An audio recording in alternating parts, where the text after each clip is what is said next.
खम्मा गनीसा, welcome back to my channel. कैसे हैं आप सब लोग? आई होप आप सब अच्छे होंगे। तो आज का जो वीडियो होने वाला है वो स्किन केयर पे होने वाला है। तो आज मैं आपके साथ कुछ टिप्स एंड ट्रिक्स शेयर करूंगी जो आपके लिए समर्स में काफ़ी हेल्पफुल रहेंगे। और मेरे पास काफ़ी दिनों से कमेंट्स आ रहे थे कि जीजा स्किन केयर रूटीन बताओ, तो उसका भी मैं वीडियो आज इसी में ऐड कर रही हूँ। जो भी मेरा स्किन केयर रहता है वो मैं आपको इसी वीडियो में बता दूंगी, तो आप देखने के लिए एंड तक मेरे साथ बने रहिए। तो चलिए वीडियो को स्टार्ट करते हैं। तो हमारा जो पूरा वीडियो है वो हमारा स्किन केयर के ऊपर रहने वाला है। तो स्किन केयर हमें जो गर्मियाँ हैं उसमें कैसे करनी चाहिए, तो सबसे पहला जो हमारा स्टेप आता है वो आता है फेस वॉश। हम डेली यूज़ में फेस वॉश का यूज़ करते हैं, तो फेस वॉश हमें कौन सा यूज़ करना चाहिए? अब देखिए, वो तो आपकी स्किन पे डिपेंड करता है कि आपकी स्किन कौन सी है, आपकी स्किन ऑयली है, ड्राई है, कॉम्बिनेशन है या सेंसिटिव है, उस अकॉर्डिंग आपको फेस वॉश यूज़ करना चाहिए। और मुझसे कई लोगों ने पूछा है कि आपके स्किन केयर बताओ, स्किन केयर का जो रूटीन है वो बताओ, तो मैं मेरा बता रही हूँ यहाँ। लेकिन ज़रूरी नहीं है कि जो मुझे सूट करता है वही आपको भी सूट करे, तो आपकी स्किन के अकॉर्डिंग वो आपको देखना पड़ेगा। मैं अपना बता देती हूँ। मैं यूज़ कर रही हूँ सेटाफिल का जेंटल क्लींजर। तो ये यूज़ करते हुए मुझे 2 महीने हो गए हैं। तो ये पहले मैं यूज़ नहीं करती थी, अभी मैंने रिसेंटली ही परचेज़ किया है। और ये जो जेंटल स्किन क्लींजर है ये ड्राई स्किन के लिए आता है। तो जब मैंने इसको परचेज़ किया था तो हल्की हल्की ठंड थी और उस टाइम पे मेरी स्किन बहुत ज़्यादा ड्राई थी। मेरी स्किन यहाँ से ये जो एरिया है ये बहुत ज़्यादा ड्राई था उस वक्त, तो मुझे ड्राई स्किन के लिए ही चाहिए था। तो इसको यूज़ करने के बाद में मुझे काफ़ी बेनिफिट हुआ है। ये ऑयली स्किन के लिए भी आता है, तो अगर आपकी ऑयली स्किन है तो आप वो वाला ले सकते हैं। देन उसके बाद सेकंड स्टेप आता है मॉइस्चराइज़र। तो मॉइस्चराइज़र जो होता है, अगर आपको किसी ब्रांड का अगर फेस वॉश सूट कर रहा है तो बहुत ही अच्छा होगा अगर आप मॉइस्चराइज़र भी उसी ब्रांड का यूज़ करें, क्योंकि अलग अलग ब्रांड अगर हम यूज़ करते हैं तो उससे हमें थोड़ी सी इरिटेशन हो सकती है, स्किन में कोई प्रॉब्लम हो सकती है। तो मैंने जब ये फेस वॉश मंगवाया था तो इसी के साथ मैंने इसका मॉइस्चराइज़र भी मंगवा लिया था। तो इसका ये सेटाफिल का daily advance ultra hydration lotion, क्योंकि गर्मियों में हमें हाइड्रेशन की बहुत ज़्यादा ज़रूरत पड़ती है, इसलिए ये मैंने छोटा मंगवाया था। देखिए, आपको मैं यहाँ पे एक बात बताना चाहूँगी। अगर आप कोई भी नए ब्रांड में इन्वेस्ट कर रहे हैं तो सबसे पहले आपको उसका सबसे मिनी पैक लेना चाहिए, सबसे छोटा वाला जो भी प्रोडक्ट है वो मंगवाना चाहिए। क्योंकि हम अगर बड़ा प्रोडक्ट मंगवा लेते हैं और वो हमें सूट ही ना करे तो फिर वो हमारे लिए थोड़ी प्रॉब्लम हो सकती है। तो इसलिए हमें पहले छोटे से शुरुआत करनी चाहिए। अगर वो आपको सूट करता है तो फिर आप बड़ा भी मंगवा सकते हो। तो ये मैंने छोटा पैक इसका जो है वो मंगवाया था और इसकी जो MRP है वो 279 है। और इसकी जो MRP है वो भी मैं आपको बता देती हूँ, 429 इसकी MRP है और 279 इसकी MRP है। तो ये मैंने छोटा वाला मंगवाया था, मुझे बहुत ही अच्छा लगा, बहुत अच्छा मुझे सूट किया, मेरे स्किन को बहुत ही ज़्यादा हाइड्रेट ही कर देता है। तो ये मॉइस्चराइज़र है जो मैं यूज़ करती हूँ। आपको अपने स्किन के अकॉर्डिंग देखना है, बट आपको मॉइस्चराइज़र ज़रूर यूज़ करना चाहिए।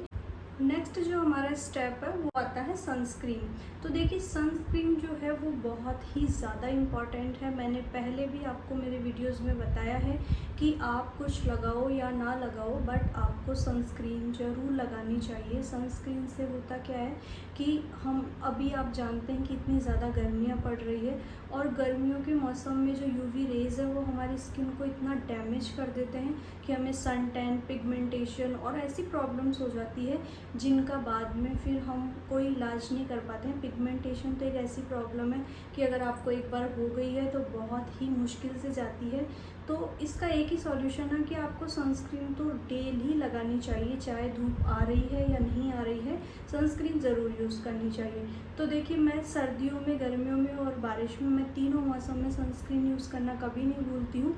एक प्रॉब्लम है जो सारी लेडीज़ों को आती है, वो मुझे भी आती है, तो मैंने सोचा कि मैं आपके साथ शेयर करूँगी, क्योंकि अगर वो प्रॉब्लम मुझे हो रही है तो ऑब्वियसली सबको होती होगी। क्योंकि जो हमारे सनस्क्रीन है।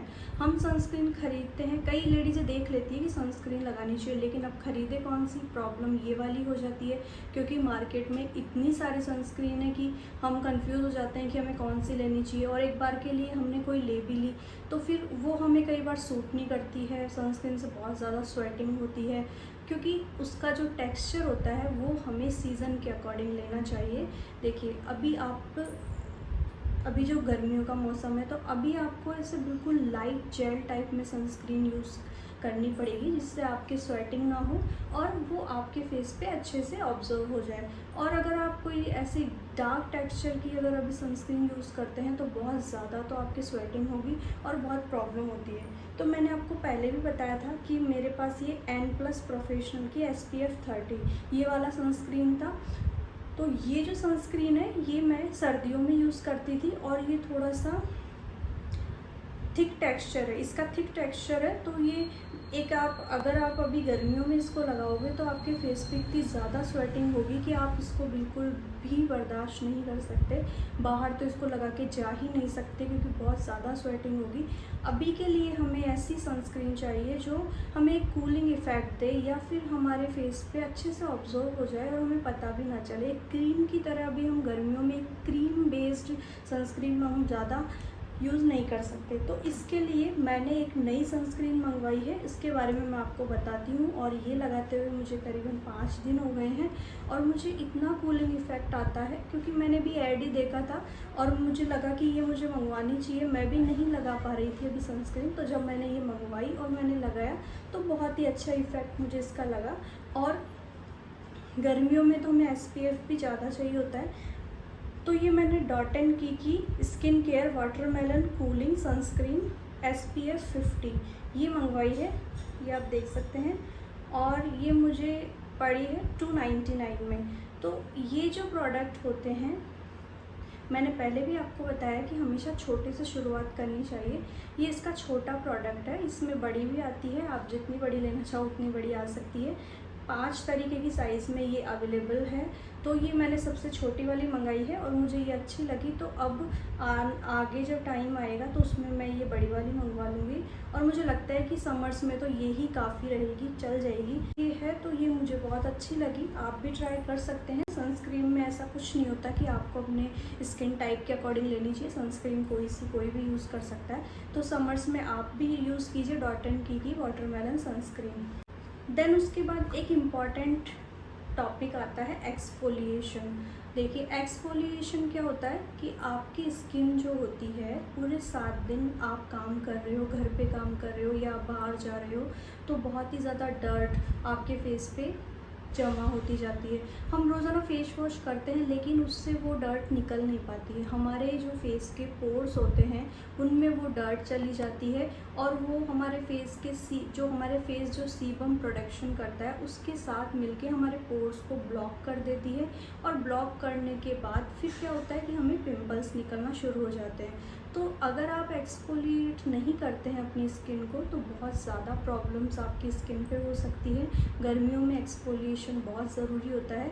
तो एक्सफोलिएशन नॉर्मल भाषा में बोले तो स्क्रब, आपको अपने फेस को स्क्रब करना बिल्कुल भी नहीं भूलना है और ज़्यादा भी स्क्रब नहीं करना है क्योंकि आप जानते हैं कि ज़्यादा स्क्रब करने से हमारे जो स्किन के पोर्स हैं वो बहुत ज़्यादा ओपन हो जाते हैं और वो फिर एक प्रॉब्लम क्रिएट करते हैं, वो अच्छा नहीं लगता है फेस बिल्कुल भी। आपको वीक में एक बार एक्सफोलिएशन ज़रूर करना चाहिए। एक्सफोलिएशन के लिए आप कोई भी स्क्रब यूज़ कर सकते हैं जो भी आपको सूट करता है। मैं यूज़ करती हूँ एवरयूथ का ये नेचुरल एक्सफोलिएटिंग वॉलनट स्क्रब। अब ये भी आप देखेंगे कि मैंने छोटा ही मंगवा रखा है क्योंकि मैं ज़्यादा बड़े प्रोडक्ट में इन्वेस्ट नहीं करती हूँ। जब ये ख़त्म हो जाता है तो वापस मंगवा लेती हूँ, तो ज़्यादा मैं एक्सफोलिएशन नहीं करती हूँ। बस मैं वीक में एक बार अगर मैंने कर लिया तो फिर मैं नेक्स्ट वीक ही करती हूँ। तो ये आराम से चल जाता है, ये बहुत ही अच्छा रहता है। मुझे तो ये ऐसे प्रोडक्ट अच्छे लगते हैं जो मिनी पैक में भी आते हैं तो काफ़ी अच्छे चल जाते हैं ये। तो एक्सफोलिएट आपको अपनी स्किन को करना है, ठीक है। नेक्स्ट हम लेते हैं अब देखिए, आप कितने ही प्रोडक्ट यूज़ कर लीजिए, आप कितना ही एक्सफोलिएट कर लीजिए, कितने ही सनस्क्रीन लगा लीजिए, आप कितना ही आपको मॉइस्चराइज़र लगा लीजिए, लेकिन आपको अपनी स्किन को खुद भी हाइड्रेट रखना पड़ेगा। Hydration is more important. Skin को हाइड्रेट कैसे रखेंगे? लॉट्स ऑफ वाटर पी के, आप जितना हो सके उतना पानी पीजिए। पानी ही आपकी स्किन को हेल्दी और ग्लोइंग बनाता है। और अब जो समर्स आ गए हैं, तो समर्स में एक हमारे पास ये भी ऑप्शन होता है कि आप कोकोनट वाटर ले सकते हैं और आप फ्रेश जूसेस ले सकते हैं, छाछ ले सकते हैं। तो आपको जो भी अच्छा हो, जितना लिक्विड आप लेंगे उतनी ही ग्लोइंग आपकी स्किन में। सीजनल फ्रूट्स भी आपको ज़रूर खाने चाहिए। अभी जो भी सीज़न में आ रहे हैं, तो आप जानते हैं कि तरबूज और खरबूजे बहुत ज़्यादा आ रहे हैं, तो वो आपको खाने चाहिए। तो उससे भी पानी की कमी हमारी दूर होती है और हमारी स्किन ग्लोइंग और हेल्दी बनती है। तो हाइड्रेशन, आपको इसका ध्यान रखना चाहिए, आपको अपनी स्किन को हाइड्रेट रखना चाहिए। देन नेक्स्ट हम पॉइंट पे आते हैं। हमारा नेक्स्ट पॉइंट है आइस हैक। अब आइस हैक मैंने आपको जो मेरा मेकअप का वीडियो बताया था, उसमें भी मैंने आपको बताया था कि आइस का एक टुकड़ा लेके, एक आइस क्यूब लेके आपको अपने फेस पे पूरे मसाज कर लेनी है उसको, और उसको पूरा अप्लाई करने के बाद आपको अपना फेस नॉर्मल कपड़े से या तो पोंछ लेना है या उसको साफ़ कर लेना है, या फिर आप उसको धो भी सकते हैं। तो अब आपको आइस जो है वो क्यूब हम पकड़ नहीं पाते हैं। आइस क्यूब जो होती है, मेरे साथ भी यही प्रॉब्लम होती है कि जो आइस क्यूब होती है उसको मैं या तो कपड़े में पकड़ती हूँ या फिर हाथ में, तो हम उसको पकड़ नहीं पाते हैं। तो उसका एक सॉल्यूशन है जो मैं आपको बताती हूँ, और वो है ये है आइस रोलर।